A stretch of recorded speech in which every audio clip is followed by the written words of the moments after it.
Imagine a world on the brink, a world where the fate of civilizations hangs in the balance, teetering on the edge of monumental change. Two colossal powers, the Persian Empire and the Greek city-states, locked in a struggle for supremacy.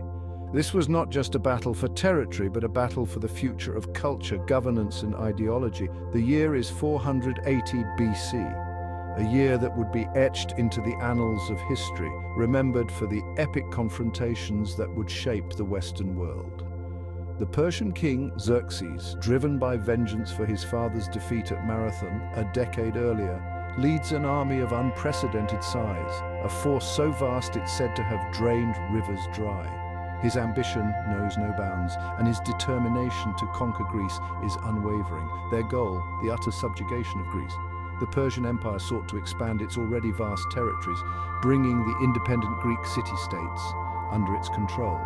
Against them stand a collection of independent Greek city-states, vastly outnumbered yet united by a fierce love of freedom and a determination to resist the Persian onslaught.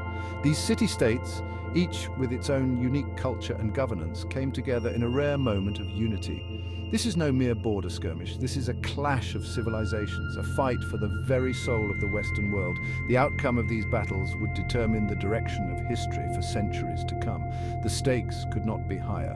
The very essence of freedom, democracy, and individual rights hung in the balance. The Persian Empire, a behemoth stretching from the Indus River to the Aegean Sea, represented the pinnacle of centralized power and absolute monarchy. Its vast resources and military might seemed unstoppable. The Greeks, on the other hand, with their fledgling democracies and independent city-states, embodied the spirit of individual liberty and self-governance.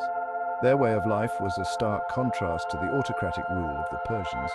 Victory for the Persians would mean the snuffing out of these nascent ideals, the imposition of a rigid autocratic order upon the Greek world. The rich tapestry of Greek culture and thought would be overshadowed by Persian dominance. The coming battles would be fought not just with bronze and blood, but with the very essence of two diametrically opposed ways of life.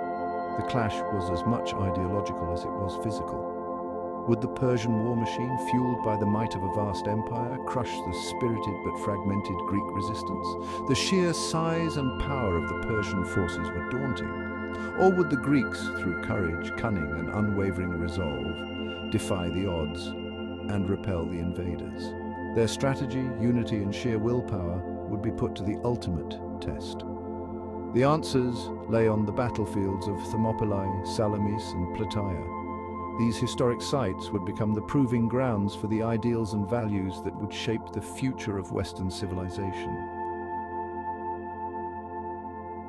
The pass at Thermopylae, a place where history was etched in blood and valor, a narrow defile hemmed in by towering cliffs and the crashing waves of the Aegean Sea, creating a natural bottleneck that would become the stage for one of the most famous last stands in history. It was here in this unforgiving landscape that 300 Spartans, led by their resolute king Leonidas, chose to make their stand against an overwhelming force. They knew the odds were stacked against them, that the Persian army, a human tide of hundreds of thousands, would eventually overwhelm them. The sheer size of the Persian force was enough to make any army tremble, but they also understood the importance of their sacrifice. Their stand was not just a battle, it was a message to all of Greece. Every hour, every minute that they held the pass bought precious time for the other Greek city-states to mobilize their forces. The delay was crucial for the survival of Greece. It was a delaying action, a strategic sacrifice designed to buy time and bleed the enemy dry. The Spartans knew that their deaths would not be in vain. For 3 long days, the Spartans, masters of the phalanx formation, repelled wave after wave of Persian attacks. Their shields locked together, their spears thrusting in unison, they created an impenetrable wall of bronze and determination. Their discipline, their unwavering courage in the face of overwhelming odds became the stuff of legend. Stories of their bravery spread like wildfire, inspiring all who heard them. Even when betrayed and outflanked, Leonidas and his remaining 300, along with a contingent of Thespian and Theban warriors, fought with unmatched ferocity.